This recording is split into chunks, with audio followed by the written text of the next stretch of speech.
അപ്പം നമ്മുടെ ഒരുപാട് ചങ്കുകൾക്കുള്ള ഒരു ഡൗട്ടാണ് ഇനി പഠിച്ചു തുടങ്ങിയാൽ ഇനി സീരിയസ് ആയി പഠിച്ചാൽ A+ കിട്ടുമോ എന്നുള്ളത്. എന്നാൽ ചില ചങ്കുകൾ ചോദിക്കുന്നതാണ് ഇനി പഠിച്ചാൽ ഫുൾ സ്കോർ കിട്ടുമോ എന്ന് വരെ ചോദിക്കുന്ന ചങ്കുകളുണ്ട്. അപ്പം ചിലരൊക്കെ നിങ്ങളെ നിരുത്സാഹപ്പെടുത്തും. പക്ഷെ നിങ്ങൾക്ക് എന്താ ചോദിക്കുന്നതിൽ എന്താ കുഴപ്പം? ഇനി ഇപ്പം അങ്ങോട്ട് മനസ്സ് മാറി നന്നായി പഠിക്കണമെന്ന് തോന്നിക്കഴിഞ്ഞാൽ ഇനി ഫുൾ മാർക്ക് കിട്ടുമോ എന്ന് ചോദിക്കുന്നതിൽ ഒരു പ്രശ്നവുമില്ല. നിങ്ങൾക്ക് ഇപ്പോൾ പഠിക്കാൻ തോന്നിക്കഴിഞ്ഞാൽ അങ്ങനെ ചോദിക്കുന്നതിൽ ഒരു പ്രശ്നമില്ല. ആ ചോദ്യത്തെ ഒന്നും നിരുത്സാഹപ്പെടുത്തേണ്ട ചോദ്യങ്ങളല്ല. നിങ്ങൾക്ക് പഠിക്കാൻ തോന്നിയാൽ നമ്മളുണ്ട് നിങ്ങളെ കൂടെ. അപ്പം നിങ്ങൾ എന്ത് ചെയ്യാം? അപ്പം നമുക്ക് ആ ഒരു കാര്യത്തിൽ പക്ഷേ അതിനകത്ത് ലോജിക് ഉണ്ടോ, ഇനി കിട്ടുമോ എന്ന കാര്യങ്ങളൊക്കെ നമുക്ക് നോക്കാം. എന്തായാലും നിങ്ങൾ നമ്മുടെ കമ്മ്യൂണിറ്റി ഉണ്ട്, കമ്മ്യൂണിറ്റിയിൽ നമുക്ക് അടിപൊളിയായിട്ട് ഒരുപാട് നിങ്ങൾക്കുള്ള മോട്ടിവേഷൻ എനർജി കാര്യങ്ങളൊക്കെ അതിനകത്തുണ്ട്. ഒരുപാട് സ്റ്റുഡൻസ് അതിനകത്ത് നമ്മുടെ ചങ്കുകളൊക്കെ അതിനകത്തുണ്ട്. അപ്പം നിങ്ങൾ എന്ത് ചെയ്യുക? നിങ്ങളും അതിൽ ജോയിൻ ചെയ്യൂ. നമുക്ക് അടിപൊളിയായിട്ട് പബ്ലിക് എക്സാം ഒക്കെ ആകുമ്പോഴേക്കും അങ്ങ് പൊടി പാറിക്കണം, നമ്മളെപ്പോഴും പറയുന്ന പോലെ. പിന്നെ നമ്മളെ ലൈക്ക് ചെയ്ത് സപ്പോർട്ട് ചെയ്യാൻ മറക്കല്ലേ കേട്ടോ. അപ്പം ലൈക്ക് കമൻ്റാണ് മുഖ്യം. കമൻ്റൊക്കെ ഉണ്ടെങ്കിലാണ് പിന്നെ വീഡിയോ മാക്സിമം നിങ്ങൾ എന്ത് ചെയ്യുക? ഷെയർ ചെയ്യുക, റീച്ച് ഒന്ന് വാച്ച് ചെയ്യുക. അപ്പം കമൻ്റാണ്. കമൻറ്റ് വരുമ്പോൾ അതിനകത്ത് ഒരുപാട് റീച്ച് വരും. അപ്പം നിങ്ങൾ വിചാരിച്ചു കഴിഞ്ഞാൽ നമ്മുടെ ചാനലിൽ 1000 സബ്സ്ക്രൈബേഴ്സൊക്കെ പുഷ്പം പോലെ മറികടക്കാൻ പറ്റും. എന്നിട്ട് വേണം ഫിസിക്സിലെയും മാത്സിലെയും കെമിസ്ട്രിയിലേക്ക് ഈസി ടോപ്പിക്സ് നിങ്ങൾക്ക് വേണ്ടിയിട്ട് വീഡിയോകൾ ചെയ്യാം. അതുപോലെ ഇനി ഡിഫിക്കൽട്ട് വേണമെന്ന് പറഞ്ഞിട്ടുള്ളവരുണ്ട്. അപ്പോൾ അതൊക്കെ കണ്ടെത്തിയിട്ട് നമുക്ക് അത്തരത്തിൽ വീഡിയോകൾ ചെയ്യാനൊക്കെ നമ്മൾ പ്ലാൻ ചെയ്യുന്നുണ്ട്. കാര്യങ്ങൾ മാത്സിലെ നമുക്ക് ചാപ്റ്റേഴ്സ് നോക്കാം. അപ്പോൾ ഇനി A+ കിട്ടുമോ എന്നാണ് നമുക്ക് നോക്കുന്നത്. അപ്പം മാത്സ് എത്രയുണ്ട്? 13 ചാപ്റ്റേഴ്സ് ഉണ്ട്. 13 ചാപ്റ്റേഴ്സ് എന്ന് പറയുമ്പോൾ ഇതിനകത്ത് നമ്മൾ മാട്രിക്സ്, ഡിറ്റർമിനൻസ് അങ്ങനെയൊക്കെ എളുപ്പമുള്ള ചാപ്റ്റേഴ്സ് ഉണ്ട്. ദെൻ നമ്മൾ വെക്ടർ മാത്സ് എങ്ങനെ പഠിക്കണം എന്നുള്ളൊരു വീഡിയോ നമ്മൾ ചെയ്തിട്ടുണ്ട്. അത് പോയിട്ട് ആദ്യം നിങ്ങൾ കാണണം. മാത്സ് ഒക്കെ നിങ്ങൾക്ക് ബുദ്ധിമുട്ടാണെങ്കിൽ ആ രീതിയിൽ മാത്സ് നിങ്ങൾ പഠിച്ചു കഴിഞ്ഞാൽ കുറച്ചുകൂടി എളുപ്പമാവും. അതിനകത്ത് ഈസി ആയിട്ട് കിട്ടാവുന്ന 35 മാർക്ക് ഓളം നമ്മൾ പറഞ്ഞിട്ടുണ്ട്. 35+ അതിനകത്ത് സ്കോർ ചെയ്യാൻ നിങ്ങൾക്ക് പറ്റും ഈസി ആയിട്ട്. അപ്പോൾ അതൊക്കെ നിങ്ങൾ കാണുക. ഫിസിക്സിലും നമ്മൾ അത്തരത്തിൽ എന്ത് ചെയ്തിട്ടുണ്ട്? അപ്പം ഫിസിക്സിൽ 14 ചാപ്റ്റേഴ്സ് ഉണ്ട്. അപ്പോൾ അതിൽ തന്നെ നമ്മൾ വളരെ സിമ്പിളായിട്ടുള്ള ചാപ്റ്റേഴ്സും അതുപോലെ പിന്നീട് പഠിക്കേണ്ട ചാപ്റ്റേഴ്സും അങ്ങനെ അതിനകത്ത് കാറ്റഗറൈസ് ചെയ്തിട്ടുണ്ട്. ആ വീഡിയോ ഇപ്പോൾ നിങ്ങൾക്ക് I-ബട്ടണിൽ കാണാം. അപ്പോൾ എല്ലാ വീഡിയോസും നമ്മൾ I-ബട്ടണിൽ കൊടുക്കുന്നുണ്ട് കേട്ടോ. അപ്പോൾ നിങ്ങൾ അതൊക്കെ കാണുക കേട്ടോ ഫിസിക്സിലെ. അപ്പോൾ കണ്ടു കഴിഞ്ഞാൽ നിങ്ങൾക്കും ഉപകാരം. ഒരുപാട് ചങ്കുകൾ ഫിസിക്സിൽ ആ വീഡിയോ കണ്ടാൽ രക്ഷപ്പെടും. കാരണം ഒരുപാട് പേരുടെ മാർക്ക് പലപ്പോഴും കുറയുന്നതിൻ്റെ ഒരു മിസ്റ്റേക്ക് ആ ഒരു വീഡിയോയിൽ നമ്മൾ പറയുന്നുണ്ട്. അപ്പോൾ ഫിസിക്സിൽ നമുക്ക് 14 ചാപ്റ്റേഴ്സാണ്. പക്ഷേ ഇൻ ടോട്ടലി നമ്മൾ ഈ ഒരു ചെറിയ ചാപ്റ്റേഴ്സൊക്കെ ആകുമ്പോൾ ഇൻ ടോട്ടലി നമുക്ക് എന്ത് ചെയ്യാം? ഒരു 10-12 ചാപ്റ്റേഴ്സൊക്കെ അതിനകത്ത് ഇപ്പം ഒരു 12 ആക്കാം. 14 എന്നൊക്കെ പറഞ്ഞാൽ ചെറിയ ചാപ്റ്റേഴ്സ്, എന്നാലും വലുതും ഉണ്ട് കേട്ടോ, റയോപ്റ്റിക്സ് ഒക്കെ. അപ്പം എനിവേ അതിനകത്ത് നമ്മൾ ഇനിയിപ്പം കെമിസ്ട്രിയിലോട്ട് പോകുമ്പോൾ 10 ചാപ്റ്റേഴ്സാണ്. ഇനി കെമിസ്ട്രി എങ്ങനെയാണ്, ഓർഗാനിക് എങ്ങനെ പഠിക്കണം, ആദ്യം ഏത് പഠിക്കണം എന്നൊക്കെയുള്ള രീതിയിൽ ഒരു വീഡിയോ നിങ്ങളെ കാത്ത് ഇപ്പം നമ്മൾ ചെയ്യും, ഉടനെ തന്നെ ചെയ്യും. അപ്പം നിങ്ങൾ അതിനൊക്കെ വേണ്ടിയിട്ട് എന്ത് ചെയ്യുക? ബെല്ലൈക്കൻ എനേബിൾ ആക്കി വെക്കുക. നിങ്ങൾ അങ്ങ് പഠിക്കണം അടിപൊളിയായിട്ട്, നമ്മളുണ്ടാവും കൂടെ. ഓക്കെ. അപ്പം ബയോളജി എന്താണ്, മൈക്രോബ്സ് ഇൻ ഹ്യൂമൻ വെൽഫെയർ ഒക്കെ സിമ്പിളാണ്. ദെൻ അതുപോലെ തന്നെ ബയോടെക്നോളജി, ഓർഗാനിസം ആൻഡ് പോപ്പുലേഷൻ, ഇതൊക്കെ ബയോടെക്നോളജി ഒക്കെ ചെറിയ ചാപ്റ്റേഴ്സാണ്. അപ്പോൾ അതുകൊണ്ട് തന്നെ ഒരു 13 ഉണ്ടെങ്കിലും ഇൻ ടോട്ടലി നമുക്കൊരു 11 എന്നൊക്കെ പറയാം. എനിവേ അവിടെ നിൽക്കട്ടെ കാര്യങ്ങളൊക്കെ. അപ്പോൾ നമുക്കിനി കാര്യത്തിലോട്ട് കിടക്കാം. ഇനി നമ്മൾ ഇവിടെ ടൈം എന്ന് പറഞ്ഞാൽ ഇങ്ങനെ മാർച്ച് വരെ നമ്മൾ ടൈം എടുത്തിട്ടില്ല. ഫെബ്രുവരി 15 ആകുമ്പോഴേക്ക് നമ്മളെല്ലാം സെറ്റാക്കാൻ വേണ്ടിയിട്ട് ഇന്ന് രാത്രി തൊട്ട് പഠിക്കുന്ന രീതിയിലാണ് നമ്മൾ ഇന്ന് തുടങ്ങിയ ചങ്കുകൾക്ക് എങ്ങനെ ഉണ്ടാകും എന്നുള്ളതാണ് നമ്മൾ ഇതിനകത്ത് നോക്കുന്നത്. അപ്പോൾ ഇന്ന് തുടങ്ങിയാൽ പോലും എങ്ങനെ A+ കിട്ടുമോ എന്നൊക്കെയാണ് നമ്മൾ നോക്കുന്നത്. അപ്പം ഈ 3 തൊട്ട് ജനുവരി 3 ഇന്ന് തൊട്ട് ഫെബ്രുവരി 15 വരെ നമ്മൾ 15 കഴിഞ്ഞാൽ പിന്നെ മോഡൽ എക്സാം റിവിഷൻ്റെ ടൈമാണ്. ആ സമയത്ത് നിങ്ങൾ റിവൈസ് ചെയ്യണം. അപ്പോൾ ഒന്നും പഠിക്കാൻ അപ്പോൾ ഒന്നും പഠിച്ചൊന്നും പിന്നെ നമുക്ക് റിവൈസ് ചെയ്തില്ലെങ്കിൽ ഒന്നും ഓർമ്മ ഉണ്ടാവില്ല. അപ്പോൾ റിവിഷന് നമ്മൾ മാക്സിമം ടൈം വെച്ചിട്ട് ഫെബ്രുവരി 15 വരെ. അപ്പോൾ ഈ ഒരു ജാനുവരിയിൽ നമുക്ക് 29 ദിവസം ഉണ്ടാവും, പിന്നെ 15 ദിവസം ഉണ്ടാവും ഫെബ്രുവരിയിൽ. നമ്മൾ ഫെബ്രുവരി 15 മോഡലൊക്കെ തുടങ്ങുന്നവരെ അങ്ങനെ 44 ദിവസം ഉണ്ട് ഇനി. പക്ഷേ ചാപ്റ്റേഴ്സ് നമ്മൾ എണ്ണി നോക്കുമ്പോൾ മാത്സിൽ 13, ഫിസിക്സിൽ 14, പിന്നെ കെമിസ്ട്രിയിൽ 10, ബയോളജിയിൽ 13, അങ്ങനെ 50 ചാപ്റ്റേഴ്സ് ഉണ്ട്. ചാപ്റ്റേഴ്സിൻ്റെ എണ്ണം കണ്ടൊന്നും പേടിക്കണ്ട കേട്ടോ. നമ്മൾ നേരത്തെ പറഞ്ഞ പോലെ അതിനെ ഇൻ ടോട്ടൽ നമ്മൾ എഫക്റ്റീവായിട്ട് ചെറിയ ചാപ്റ്റേഴ്സും ഒക്കെ ആക്കുമ്പോൾ ഏകദേശം ഒരു 11ൻ്റെ അടുത്ത് മാത്സിൽ ഉണ്ടാവും. പിന്നെ ഒരു 12ഓളം കെമിസ്ട്രി, ഒരു 10ഓളം, ഒരു 9-10 കെമിസ്ട്രി ഉണ്ടാവും. 12ഓളം എന്താണ് ഫിസിക്സ്, പിന്നെ ഒരു 12ഓളം എന്താണ് ബയോളജി ഒക്കെ ആയിട്ടുണ്ടാവും. അപ്പോൾ എനിവേ ബയോളജിയും കെമിസ്ട്രി ഒക്കെ നിങ്ങൾക്ക് പെട്ടെന്ന് പഠിക്കാം. അതുപോലെ മാത്സ് ആണെങ്കിലാണ് പിന്നെയും കുറച്ച് സമയം എടുക്കുള്ളൂ. അപ്പോൾ എന്തായാലും നിങ്ങളിപ്പം ഒരു 6 മണി തൊട്ട് പഠിക്കാനിരിക്കാമെന്ന് വിചാരിക്കും. അപ്പോൾ അതിന് നേരത്തെ ഇരിക്കുന്നവർക്ക് അങ്ങനെ ഇരിക്കാം. ഓക്കെ. എനിവേ നമ്മൾ സ്കൂളൊക്കെ കഴിഞ്ഞ് വന്ന് ഒരു 6 തൊട്ട് ഇരിക്കുകയാണെങ്കിൽ തന്നെ ഒരു 11 മണി വരെ ഇരിക്കുകയാണെങ്കിൽ നിങ്ങൾക്ക് അവിടെ ഒരു ദിവസം 5 മണിക്കൂർ കിട്ടുന്നുണ്ട്. എന്ന് പറഞ്ഞാൽ 5 മണിക്കൂർ നമുക്ക് ചിലപ്പോൾ അതിനടുക്ക് നമ്മൾ ഭക്ഷണം കഴിക്കണം, പിന്നെ ഓരോ മണിക്കൂർ കഴിയുമ്പോൾ ബ്രേക്ക് എടുക്കണം. അല്ലെങ്കിൽ നമ്മൾ പൊമഡോറോ ടെക്നിക്ക് ആണെങ്കിൽ ഒരു എന്താണ് പറയുക 20 മിനിറ്റ്സ് കഴിഞ്ഞ് ഒരു 5 മിനിറ്റ് ബ്രേക്ക് എടുത്ത് അങ്ങനെയൊക്കെ പഠിക്കുന്നവരുണ്ടാകാം. എനിവേ അപ്പോൾ ബ്രേക്കിനൊക്കെ ആയിട്ട് അതിനകത്ത് സമയം പോകും. അപ്പോൾ എന്തായാലും ഒരു 6 to ഒരു 1.5 മണിക്കൂറോളം നിങ്ങൾ ചെറിയ ബ്രേക്കൊക്കെ എടുത്ത് അതിൻ്റെ ഇടയിൽ വീണ്ടും വീണ്ടും പഠിച്ച് അങ്ങനെ ഒരു 1.5 മണിക്കൂറോളം നിങ്ങൾക്ക് എന്ത് ചെയ്യാം, മാത്സിന് സ്പെൻഡ് ചെയ്യാം.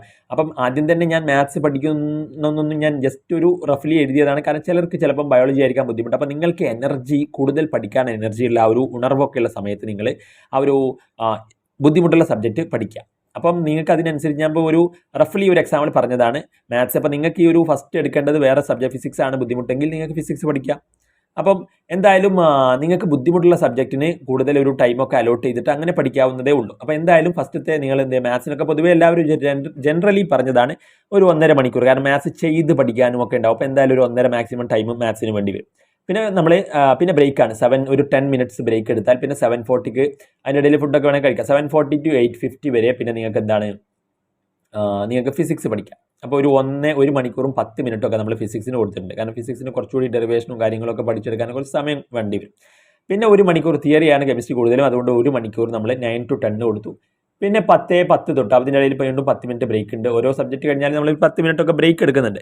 10:10 പിന്നെ 10:50 വരെ ഒരു 40-45 മിനിറ്റോളം. അപ്പോൾ 10:55 വരെ നിങ്ങൾ നോക്കാം. ഒരു 45 മിനിറ്റോളം നിങ്ങൾക്ക് എന്ത് ചെയ്യാം, ബയോളജിയിൽ പഠിക്കാം. അപ്പം അങ്ങനെ പിന്നെ ഒരു 11 10:50 ആകുമ്പോഴേക്ക് നിങ്ങൾ 11 ആകുമ്പോഴേക്ക് നിങ്ങൾ എന്ത് ചെയ്തു, കിടന്നു. അപ്പം എന്നിട്ട് എന്ത് ചെയ്യുക, നിങ്ങൾ രാവിലെ ഇനി നിങ്ങൾക്ക് അത്യാവശ്യം വേണ്ട രീതിയിൽ നിങ്ങൾ ഉറങ്ങാതെ പഠിക്കരുത്. ഒരു ചിലർക്ക് അത് 6 മണിക്കൂർ ഉറങ്ങിയാൽ ഓക്കെ ആയിരിക്കും, ചിലർക്ക് 6:30 വേണ്ടി വരും, ചിലർക്ക് 7-7:30 ഒക്കെ വേണ്ടി വരും. നിങ്ങൾക്ക് ബോഡിക്ക് ക്ഷീണം തോന്നാത്ത രീതിയിൽ നിങ്ങൾ എന്ത് ചെയ്യണം, ഉറങ്ങിയിട്ട് പഠിച്ചാൽ മതി. മാക്സിമം ഉറങ്ങിയിട്ട് പഠിക്കില്ല, ഉറക്കം വേണം. അങ്ങനെ ഓക്കെ. അപ്പോൾ ഉറങ്ങിയിട്ട് പഠിക്കരുത്. ഉറക്കം വന്നു കഴിഞ്ഞാൽ നമ്മൾ എന്ത് ചെയ്യണം, ഉറക്കം മാറ്റിയിട്ട് പഠിക്കണം. അപ്പോൾ ഓക്കെ. അപ്പോൾ ഉറക്കം വന്നു കഴിഞ്ഞാൽ നിങ്ങൾ എന്ത് ചെയ്യുക, ചിലപ്പോൾ ഉറങ്ങേണ്ടി വരും, എന്നാലേ ആ ഒരു ക്ഷീണമൊക്കെ മാറുള്ളൂ. അങ്ങനെയാണെങ്കിൽ ഉറങ്ങിയിട്ട് ഷെഡ്യൂൾ ചെയ്യുക. അപ്പോൾ എന്തായാലും ഉറക്കം ഇമ്പോർട്ടൻ്റ് ആണ് എന്നുള്ളതാണ്. അപ്പം അത് കഴിഞ്ഞ് ഉറങ്ങിയാലേ നമുക്ക് മെമ്മറി ഒക്കെ ഉണ്ടാവുള്ളൂ. മെമ്മറിക്ക് ആ ഒരു ഷാർപ്പ്നെസ് ഒക്കെ വരുള്ളൂ. അപ്പോൾ നിങ്ങൾ ഉറങ്ങണം. അപ്പോൾ എന്തായാലും നിങ്ങൾക്ക് നമ്മളിപ്പം ഒരു 11 മണിക്ക് ഉറങ്ങിക്കഴിഞ്ഞാൽ ഇനിയിപ്പോൾ ഒരു 6 ചിലർ 5:30ക്ക് എണീക്കുന്നവരുണ്ടാവും. അപ്പോൾ 6 നമ്മളൊരു ആവറേജ് എടുത്തു കഴിഞ്ഞാൽ അപ്പോൾ ഒരു 7 മണിക്കൂറായല്ലോ. 11 മണിക്ക് ഉറങ്ങി 6 മണിക്ക് എണീക്കുക എന്ന് പറയുമ്പോൾ തന്നെ ഒരു 5:45 അല്ലെങ്കിൽ 6 മണിക്ക് എണീക്കുമ്പോൾ തന്നെ ഒരു ഏകദേശം 7 hours ആയി. അപ്പം ആൾമോസ്റ്റ് ഒരു 6-7 ആകുമ്പോൾ തന്നെ ഉറക്കമൊക്കെ ക്ഷീണമൊക്കെ മാറും നമ്മൾ. അങ്ങനെ നിങ്ങൾ പിന്നെ രാവിലെ 6 മണിക്ക് റെഡി ആയി കഴിഞ്ഞാൽ ഒരു 7:30 ചിലർക്ക് 7:45 വരെയൊക്കെ നിങ്ങളുടെ സ്കൂൾ അവേഴ്സിന് അനുസരിച്ച് നിങ്ങൾക്ക് എന്ത് ചെയ്യാം, 1.5 മണിക്കൂർ അവിടെ വീണ്ടും കിട്ടും. അപ്പം അവിടെ നിങ്ങൾക്ക് എന്ത് ചെയ്യാം, 45 മിനിറ്റ്സ് അങ്ങനെ സ്പ്ലിറ്റ് ആക്കാം. ഇമ്പ്രൂവ്മെൻറ്റിൻ്റെ വേണമെങ്കിൽ അത് ഇമ്പ്രൂവ്മെൻറ്റ് എഴുതുന്നവരാണെങ്കിൽ അങ്ങനെ അത് പഠിക്കാം. അല്ലെങ്കിൽ ഇവിടെ മാത്സ് ഇപ്പോൾ ഇമ്പ്രൂവ്മെൻറ്റ് എഴുതാത്തവർ അങ്ങനെ ഇല്ലാത്തവരാണെങ്കിൽ മാത്സ് അല്ലെങ്കിൽ ആ സബ്ജക്റ്റുകൾ പഠിക്കാം. അപ്പോൾ അങ്ങനെ ഇമ്പ്രൂവ്മെൻറ്റ് എഴുതുന്നവർ നമ്മുടെ ഒരു ചങ്ക് ഇമ്പ്രൂവ്മെൻറ്റ് എഴുതുന്നവർ ചോദിച്ചിട്ടുണ്ടായിരുന്നു ഇമ്പ്രൂവ്മെൻറ്റ് കൂടി ഉൾപ്പെടുത്തിയിട്ടുള്ള ഒരു ഷെഡ്യൂൾ. അപ്പോൾ നിങ്ങൾക്ക് എന്ത് ചെയ്യാം, ഇനിയിപ്പോൾ മോർണിംഗ് നിങ്ങൾ ഇമ്പ്രൂവ്മെൻറ്റിനല്ല പഠിക്കുന്നത്, ഇനിയിപ്പോൾ +2ൻ്റെ ആണ് പഠിക്കുന്നതെങ്കിൽ ഈ ഒരു 1.5 മണിക്കൂർ ഇവിടേക്ക് എന്ത് ചെയ്യാം, ഷിഫ്റ്റ് ചെയ്യാം. അപ്പോൾ ടൈം ടേബിളൊക്കെ നിങ്ങൾ എന്ത് ചെയ്യണം, കസ്റ്റമൈസ് ചെയ്യണം. നമ്മൾ ജനറലി ഉള്ളതൊന്ന് പറഞ്ഞതാണ്. അപ്പം മോർണിംഗും അവിടെ നമുക്ക് എന്ത് കിട്ടുന്നത്, 1.5 മണിക്കൂർ കിട്ടുന്നുണ്ട്. അപ്പം മോർണിംഗും 1.5 മണിക്കൂർ കിട്ടുമ്പോൾ അത് നിങ്ങൾക്ക് 2 സബ്ജക്റ്റിനായിട്ട് ഇപ്പോൾ ബയോളജി കെമിസ്ട്രി ഒക്കെ ആണെങ്കിൽ 45 മിനിറ്റ് കൊടുത്ത് അത് തീർക്കാം. അല്ല ഇനിയിപ്പം നിങ്ങൾക്ക് ഫിസിക്സ് കെമിസ്ട്രി ആണ് ഇമ്പ്രൂവ്മെൻറ്റ് അല്ലെങ്കിൽ മാത്സ് കെമിസ്ട്രി ഫിസിക്സ് ഒക്കെ ആണെങ്കിൽ മാത്സിന് 1 മണിക്കൂർ കൊടുക്കാം, ഫിസിക്സിന് 45 മിനിറ്റ്സ് അങ്ങനെയൊക്കെ കൊടുത്തിട്ട് അങ്ങനെയും പഠിക്കാം. അപ്പോൾ എനിവേ നിങ്ങൾ ആ ഒരു ടൈം വേണ്ട രീതിയിലൊക്കെ നിങ്ങൾക്ക് എന്ത് ചെയ്യാം. അതുപോലെ മാത്സ് എളുപ്പമുള്ള ചാപ്റ്റേഴ്സ് ആണെങ്കിൽ ഇപ്പോൾ ഈ 1.5 മണിക്കൂർ എന്ന് പറഞ്ഞാൽ നിങ്ങൾക്ക് അതിനകത്ത് 2 ചാപ്റ്റേഴ്സ് വേണമെങ്കിൽ നോക്കാം. അങ്ങനെയൊക്കെ നിങ്ങളുടെ രീതിയിൽ അത് എന്ത് ചെയ്യാം, കസ്റ്റമൈസ് ചെയ്യാം. പക്ഷേ ജനറലി നമ്മളൊരു കാര്യം പറഞ്ഞതാണ്. അങ്ങനെ നമ്മൾ നോക്കുമ്പം ഇനി A+ കിട്ടുമോ എന്ന് നോക്കുമ്പോൾ 6 ആഴ്ചയാണ്. ഈ 44 ദിവസമാണ് നമ്മൾ ഫെബ്രുവരി 15 വരെ എടുത്തത് എന്ന് പറയുമ്പം 7 ദിവസമാണ് ഒരാഴ്ച എന്ന് പറയുമ്പോൾ 44 7 കൊണ്ട് എന്തായി 6 ആഴ്ച വരും. ഏകദേശം 6 ആഴ്ച 2 ദിവസം കൂടുതൽ വരും. അപ്പോൾ ഒരാഴ്ച നിങ്ങൾ അപ്പം നമ്മുടെ കമൻറ്റുകളിൽ നമ്മുടെ ചങ്കൾ ചോദിച്ച ഒരു ചോദ്യമാണ്, എങ്ങനെയാണ് ഒരു സബ്ജക്റ്റുകൾ തീർക്കണം. അപ്പോൾ 6 ആഴ്ച ഉണ്ട്. 6 ആഴ്ച എന്ന് പറയുമ്പോൾ ഫിസിക്സിലും മാത്സിലൊക്കെ 12 ചാപ്റ്റേഴ്സ് റഫ്ലി നമ്മൾ കൂട്ടുമ്പോൾ ഏകദേശം അങ്ങനെ വരും. കാരണം ചെറിയ ചാപ്റ്റേഴ്സൊക്കെ അങ്ങനെ വരുമ്പോൾ ഒരു മൊത്തത്തിൽ ഒരു ജനറലി ഒരു 12 പറയുകയാണെങ്കിൽ നമ്മളിപ്പോൾ എത്ര വരും, 6 ആഴ്ച ഉണ്ട്. 6 ആഴ്ച മാത്സിനിപ്പോൾ നിങ്ങൾ ഒരാഴ്ച 2 ചാപ്റ്ററൊക്കെ, അതായത് 3 ദിവസം വെച്ചിട്ട് നിങ്ങൾ, അപ്പോൾ ഒരു ദിവസം നമ്മൾ മാത്സ് 1.5 മണിക്കൂർ പഠിക്കും. അപ്പോൾ നെക്സ്റ്റ് ദിവസം 1.5 അപ്പോൾ എത്രയായി, 4.5 മണിക്കൂറായില്ലേ. അപ്പോൾ 4.5 മണിക്കൂർ കൊണ്ടൊക്കെ നിങ്ങൾക്ക് എന്ത് ചെയ്യാം, ഒരു ചാപ്റ്റർ വലിയ ചാപ്റ്റേഴ്സൊക്കെ വേണമെങ്കിൽ തീർക്കാൻ വേണ്ടിയിട്ട് എന്തായാലും നോക്കാം. അപ്പോൾ അടുത്ത പിന്നെ 3 ദിവസം. അപ്പോൾ ഒരാഴ്ചയിൽ നിങ്ങൾ എന്ത് ചെയ്യുക, 6 ദിവസമൊക്കെ ആകുമ്പോൾ മാത്സിലൊക്കെ നിങ്ങൾക്ക് വേണമെങ്കിൽ 2 ചാപ്റ്റർ കഴിയാം. ചെറിയ ചാപ്റ്റേഴ്സ് ആണെങ്കിൽ 3-4 ചാപ്റ്റേഴ്സൊക്കെ തീർക്കാം. അതൊക്കെ അതിനനുസരിച്ച് അതാണ് പറഞ്ഞത്, ജനറലി നമുക്ക് ജനറൽ ആയിട്ടുള്ള കാര്യങ്ങൾ നമുക്ക് പറയാൻ പറ്റും. അപ്പോൾ എന്തായാലും വലിയ ചാപ്റ്റേഴ്സൊക്കെ ആണെങ്കിൽ ഒരു ആഴ്ചയിൽ 2 ചാപ്റ്റേഴ്സൊക്കെ തീർത്താൽ തന്നെ 12 ചാപ്റ്റേഴ്സ് നമുക്ക് ഈ ഒരു രീതിയിൽ തീരുമെന്നുള്ളതാണ്. ഇനിയിപ്പം ഫിസിക്സിലാണെങ്കിലും ഒരു 2 ചാപ്റ്റേഴ്സൊക്കെ ഒരാഴ്ച തീർത്തു. ഇനി ചെറിയ ചാപ്റ്റേഴ്സ് ആണെങ്കിൽ 3ഉം 4ഉം ചാപ്റ്റേഴ്സൊക്കെ തീർക്കാൻ പറ്റും. അങ്ങനെ 12 ചാപ്റ്റേഴ്സ് 6 ആഴ്ച കൊണ്ട് എന്തായാലും തീർക്കാൻ പറ്റും. അപ്പം നമുക്ക് 2 ചാപ്റ്റേഴ്സ് ഒരാഴ്ചയിൽ പോവുകയാണെങ്കിൽ, അതായത് നമ്മൾ പറഞ്ഞു 3 ദിവസം വെച്ചിട്ട് ഒരു ചാപ്റ്റർ അങ്ങനെ പോകണം. വലിയ ചാപ്റ്റേഴ്സ് ഒക്കെ ആണെങ്കിൽ, ചെറിയ ചാപ്റ്റേഴ്സ് ആണെങ്കിൽ നിങ്ങൾക്ക് ഒരു 3 ദിവസം ഓരോ ദിവസം തന്നെ ഒരു ചാപ്റ്റർ അങ്ങനെയൊക്കെ തീർക്കാൻ പറ്റും. പിന്നെ കെമിസ്ട്രി ആണെങ്കിൽ 1.5 ചാപ്റ്ററൊക്കെ തീർത്താൽ തന്നെ പെട്ടെന്ന് തീർക്കുകയാണെങ്കിൽ നിങ്ങൾക്ക് പിന്നെ ആ സമയത്ത് റിവൈസ് ചെയ്യാം. അപ്പോൾ ഇതിൻ്റെ ഇടയിൽ നമ്മൾ പെട്ടെന്ന് തീർത്ത് കഴിഞ്ഞാൽ ഈ ഒരാഴ്ചയിൽ തന്നെ നമുക്ക് എന്ത് ചെയ്യാം, ആ ആഴ്ചയിൽ നമ്മൾ പഠിച്ചത് റിവൈസ് ചെയ്യണം കേട്ടോ. അപ്പം റിവൈസ് ചെയ്യണതിന് ഭയങ്കര എഫക്റ്റാണ്. അത് നിങ്ങൾ വിട്ടുപോകരുത്. അപ്പം റിവിഷന് വേണ്ടി ഇപ്പോൾ ബയോളജി ആണെങ്കിൽ ഇപ്പോൾ 1.5 ചാപ്റ്ററൊക്കെ പഠിച്ചാൽ മതി. അപ്പോൾ അങ്ങനെ 6 ആഴ്ച കൊണ്ട് നിങ്ങൾക്ക് 9 ചാപ്റ്റർ അടിപൊളി. ഈ 1.5 ചാപ്റ്റർ എന്ന് പറഞ്ഞു കഴിഞ്ഞാൽ നിങ്ങൾക്ക് ചിലപ്പോൾ എന്ത് ചെയ്യാൻ പറ്റും, 1.5 ചാപ്റ്റർ പെട്ടെന്ന് തന്നെ ഒരു ദിവസം കൊണ്ട് 2 ദിവസം കൊണ്ടൊക്കെ തീർക്കാൻ പറ്റും. ബയോളജിയിലെ 2 ചാപ്റ്ററൊക്കെ ചിലപ്പോൾ ഒരു ദിവസം കൊണ്ട്, അല്ലെങ്കിൽ അങ്ങനെയൊക്കെ മൈക്രോബ്സ് ഇൻ ഹ്യൂമൻ വെൽഫെയർ ഒക്കെ ചെറിയ ചാപ്റ്ററിൽ അതുപോലെ ചാപ്റ്റേഴ്സ് ഉണ്ട്. ബയോടെക്നോളജി 2 ചാപ്റ്റേഴ്സ് ഒറ്റ ദിവസം കൊണ്ട് ചിലപ്പോൾ തീർക്കാൻ പറ്റും. അപ്പോൾ അങ്ങനെയൊക്കെ ആകുമ്പോൾ നിങ്ങൾക്ക് ആ സമയം പിന്നെ ഇമ്പ്രൂവ്മെൻറ്റിനും അതുപോലെ തന്നെ നമ്മുടെ റിവിഷന്, മാത്സ് ഫിസിക്സിൻ്റെ റിവിഷന് അങ്ങനെയൊക്കെ ഉപയോഗിക്കാൻ പറ്റും. അപ്പോൾ അങ്ങനെ അപ്പം ഈ ഒരു രീതിയിൽ നിങ്ങൾ കൃത്യമായിട്ട് ഓരോ ദിവസവും 6ഉം 6.5 മണിക്കൂറും ഒക്കെ പഠിക്കുകയാണെങ്കിൽ ഡെഫിനറ്റ്ലി നിങ്ങൾക്ക് എന്ത് ചെയ്യാം, ഫുൾ സ്കോർ വരെ കിട്ടാനുള്ള ഒരു സാധ്യത ഉണ്ട് എന്നുള്ളത് തന്നെയാണ് ഫ്രം മൈ വ്യൂ പോയിന്റ് ഞാൻ പറയുക. അപ്പം ചങ്കുകളെ, നിങ്ങൾ ഇനിയും പേടിക്കോ ടെൻഷനൊന്നും അടിക്കണ്ട. ധൈര്യമായിട്ട് അടിപൊളിയായിട്ട് നമ്മൾ അതിനകത്ത് പറഞ്ഞിട്ടുണ്ട് എങ്ങനെയാണ് പഠിക്കേണ്ടത് എന്നുള്ള കാര്യങ്ങളൊക്കെ വീഡിയോ ചെയ്തിട്ടുണ്ട്. അപ്പം നിങ്ങൾ അങ്ങനെ പഠിച്ചു കഴിഞ്ഞാൽ നിങ്ങൾക്ക് എന്ത് ചെയ്യാൻ പറ്റും, A+ അല്ല അതിന് മുകളിലും ഒക്കെ മാർക്ക് നിങ്ങൾക്ക് വാങ്ങിക്കാൻ പറ്റുമെന്നുള്ളതാണ്. അപ്പം പക്ഷേ നിങ്ങൾ എന്ത് ചെയ്ത്, ഇത് ഇത്രയും ടൈറ്റായ ഒരു ഷെഡ്യൂളാണ്. ഇതിനകത്ത് കറക്റ്റ് ഫോളോ ചെയ്ത് പോയാലേ നിങ്ങൾക്ക് എന്ത് ചെയ്യുള്ളൂ, കിട്ടുള്ളൂ. അത് മാത്രമല്ല, പിന്നെ ഒരു കാര്യം പറയാൻ വിട്ടുപോയി. പിന്നെ ഇതിപ്പം നമ്മൾ 6 സ്കൂള് ഉള്ള ദിവസങ്ങളിലെ പഠിച്ചു കഴിഞ്ഞാലുള്ള ഒരു കാര്യമാണ് പറഞ്ഞത്. അതിനിടയ്ക്ക് നിങ്ങൾക്ക് ഒരുപാട് ഗ്യാപ്പ് വരും. ഫുൾ ഡേ പഠിക്കാനുള്ള ഒരുപാട് സമയമൊക്കെ കിട്ടും.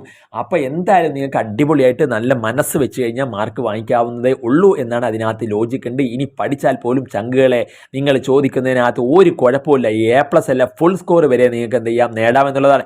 ഇതിനകത്ത് നമ്മൾ സെക്കൻഡ് ലാംഗ്വേജ് അതുപോലെ തന്നെ ഇംഗ്ലീഷ് അതൊന്നും നമ്മൾ എന്ത് ചെയ്തിട്ടില്ല, ടൈം കൊടുത്തിട്ടില്ല. അപ്പോൾ അതിനൊക്കെ നിങ്ങൾ എക്സ്ട്രാ ടൈം കണ്ടെത്തണം. അതുപോലെ സ്കൂളിൽ ഇപ്പം അവധി ദിവസമുള്ള ഉണ്ടാവും. അപ്പോൾ അന്ന് മാക്സിമം ഡേയ്സ് കിട്ടുമ്പോൾ അതിനൊക്കെ ടൈം കൊടുത്തിട്ട് അതൊക്കെ നന്നായിട്ട് എന്ത് ചെയ്യണം, മാർക്ക് സ്കോർ ചെയ്യണം. നമ്മൾ അപ്പം ഇനി നിങ്ങൾക്ക് എളുപ്പമാക്കുന്ന രീതിയിലുള്ള മറ്റ് വീഡിയോകളൊക്കെ ആയിട്ട് വരാം. അപ്പം that's all. Thanks for watching.